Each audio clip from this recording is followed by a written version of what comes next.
இன்னைக்கு ருசியான கிரீமியான சன்னா மசாலா செய்ய போறோம். இந்த ரெசிபி செய்ய முதல் நாள் நைட்டே கொண்டைக்கடலையை ஊற வச்சுக்கலாம். ஊற வச்ச கொண்டைக்கடலையை காலையில தண்ணியை வடிச்சிட்டு ஒரு குக்கர்ல சேர்த்துக்கலாம். இது கூட தேவையான அளவு தண்ணி, கொஞ்சம் உப்பு, மஞ்சள் தூள் சேர்த்து குக்கரை மூடி 5-6 விசில் வர வரைக்கும் வேக விடுங்க. விசில் வந்ததும் ஸ்டோவ் ஆஃப் பண்ணிட்டு குக்கர் ஓபன் பண்ணி பார்த்தீங்கன்னா கடலை அருமையா வெந்திருக்கும்.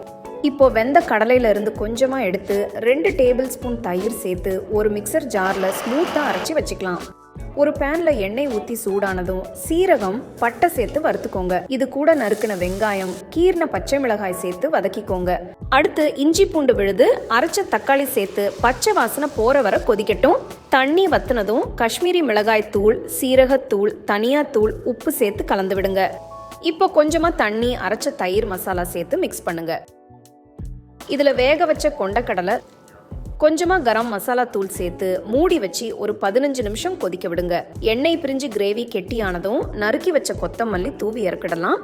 ருசியான சன்னா மசாலா தயார். சப்பாத்தி, பூரி கூட சூடா வச்சு நல்லா ருசிச்சு சாப்பிடுங்க.